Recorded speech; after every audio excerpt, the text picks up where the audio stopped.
we have the Game Above Sports Bowl. We got Central Michigan, who first year Matt Drinkle. Can we say that we're pretty happy with him? And David Braun in his second year after getting thrown in the fire after the firing, controversial firing of Pat Fitzgerald, who now is at Michigan State all of a sudden. He gets thrust in there, wins a lot of games, and he comes back again this year with Preston Stone at the helm at quarterback, former SMU quarterback, and they get back to a bowl game. Now I'm looking at these teams, and like you have to agree that the talent gap is pretty significant. Okay. But this line's at 10.5, so you have to figure out, like, okay, how big is this talent gap? Because you look at Northwestern's roster, at least in my opinion, CD, and I look at it and I'm like, all right, I see like probably three solid like NFL players, maybe a couple more fringe NFL guys. And I don't know how many of them exactly are playing. I know Aiden Hubbard's hurt. I don't know what the situation is with Tiernan at tackle, uh, or Saka, who's going to be, maybe a top 150, top 200, edge rusher taken in the draft this upcoming year. I don't know. If you take out those guys, then how big is the talent gap here between Central Michigan and Northwestern? Yeah, I mean, it's definitely there. I mean, there's a reason why this is at 10.5. I think even with a couple of those players, Northwestern still's got some very, very solid players on their teams. I'm looking at, the running backs. They've got two of them. I think they really like hopefully getting them back. Guys that were not there against Illinois, and that's Joseph Hyman and Caleb Kalafe. Caleb Kamalafe has been so good for them this year. He has turned into an absolute stud, especially after the early season injury to Porter was big time. If not at running back, we'll see Robbie Preckle, who got thrust into action against the Illini in that rivalry weekend. You've also got Griffin Wild, who's a very, very solid player, third team All Big Ten kind of talent there.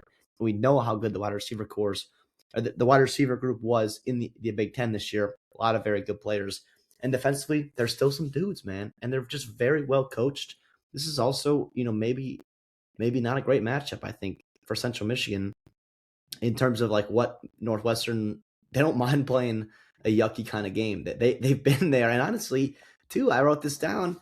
This will be the best condition that Preston Stone has played in terms of weather conditions and field conditions in a long, long time.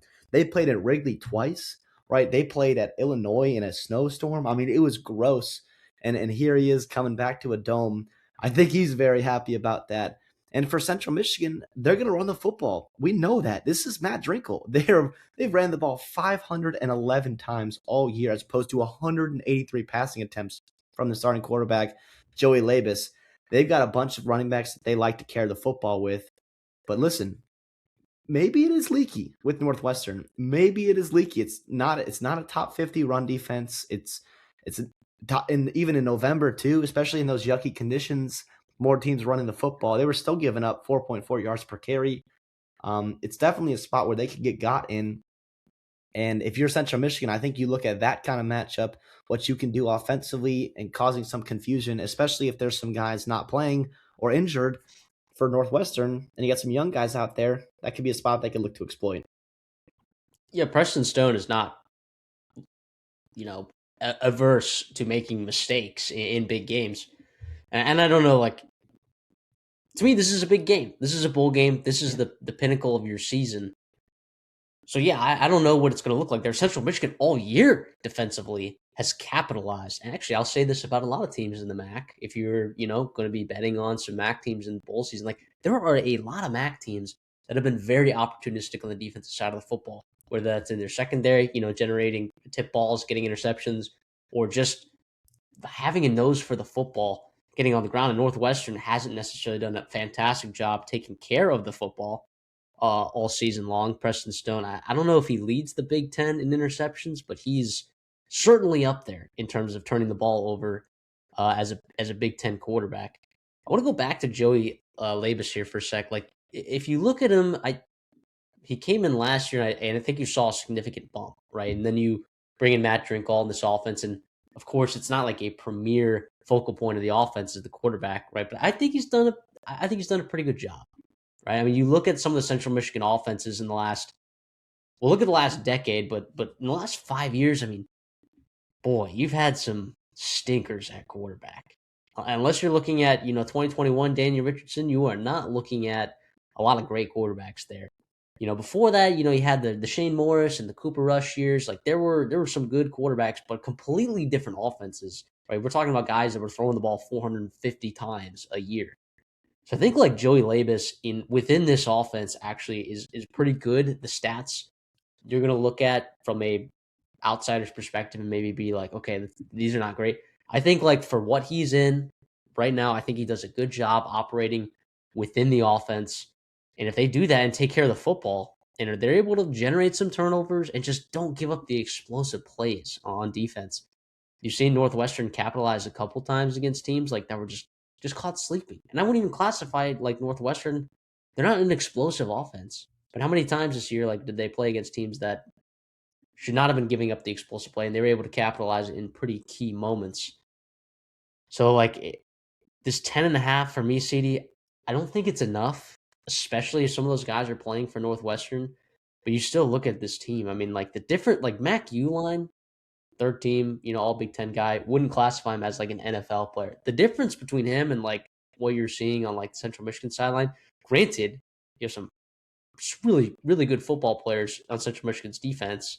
You look at Bukowski, Cochran, yeah, some solid linebackers there. But I do think Mac Uline is a lot more talented than some of those guys. Even, yeah, I do.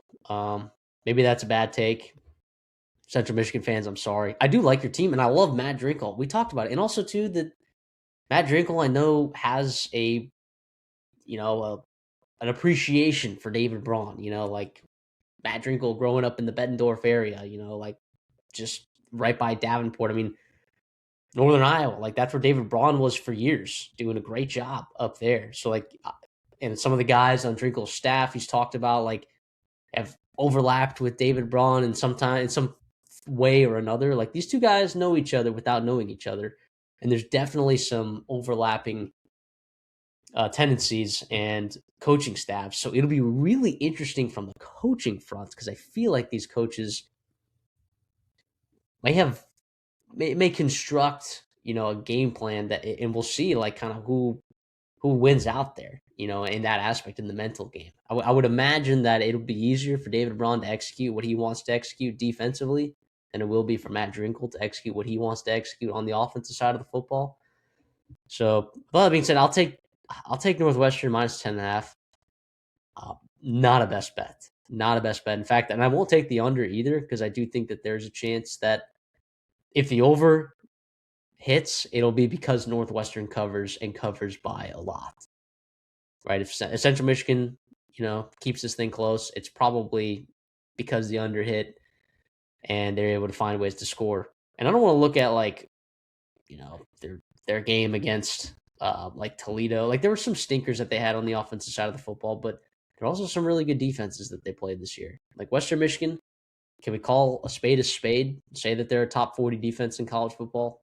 Can we say that Toledo is a top 40 defense, maybe top 30, 35 defense in college football? Central Michigan played some good defenses this year.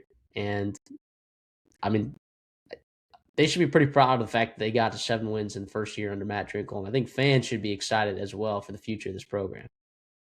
Without a doubt. Absolutely. I mean, going back to your point about Preston Stone, he is absolutely turnover prone.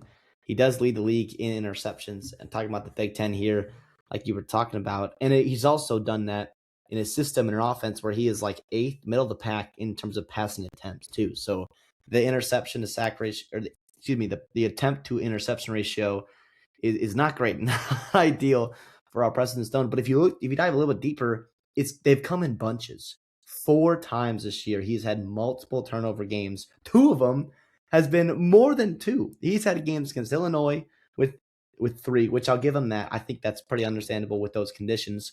And then Tulane, and that's the first game of his year. 4 interceptions in that game. That was a gross one that they played against college football playoff participant Tulane, right? And then of course you had him against Nebraska and Oregon, right? A couple teams with pretty good secondaries. All losses, absolutely. And you saw him taking sacks too. It was not ideal. So if he needs to play clean football, especially if you're not getting 100% health from your running back positions. And on the other side too, with Central Michigan, yeah, lots made of their running backs and them running the football. With that, Angel Flores, right? Another guy getting the ball in there to back quarterback. But I look at explosive plays here with their offense. You think back to a lot of the offenses that Drinkle's been a part of. It's been those explosive plays through the air, and we've seen Labus like kind of get after it at times, find some explosive plays. Langston Lewis, right, kind of a stud there. Tommy McIntosh, Tyson Davis, all those guys are averaging almost 14 or more yards per catch, right? That's big play attempts there. But Northwestern is dang good at preventing the explosive play rate. And I understand, some of that comes to their schedule in terms of who they played, but also they played some really explosive offenses as well. So it kind of balances out there. They're a top 30 team in giving up, explosive play rates, like of passing plays more than 30 yards in all of college football. So that's pretty good. That bodes well for them. I'm with you as well. I will be on Northwestern minus 10.5 in the dome right there. Obviously, it's an iconic bowl game. Your classic MAC versus Big Ten, kind of scraping the bottom of the barrel of the Big Ten in terms of bowl eligibility. My team's been there before. Many teams have been there before. Congrats, you get a bowl game, but you also get to go to Detroit. It's actually a really good time. They do a great job. They have a great venue there. I know people hate on it, but usually it is sometimes a competitive football game too. And there are plenty of times where the MAC will catch the Big Ten sleeping. I don't see it happening this time here. The line's over 10 for a good reason. I'll be taking Northwestern.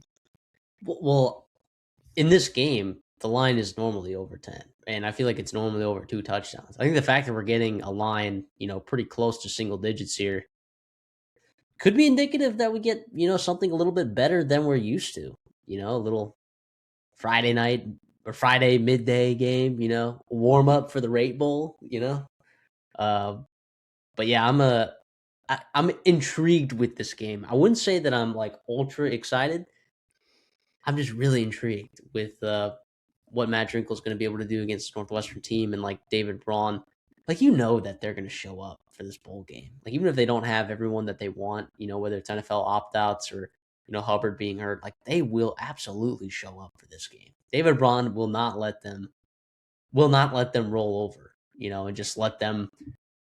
They kids wrapped up their finals. They're getting ready for spring. Like spring semester. Like, no, he is going to have these boys ready to play. And I would imagine Matt Drinkle is the same way here. So maybe we get a barn burner here up in Detroit, Michigan.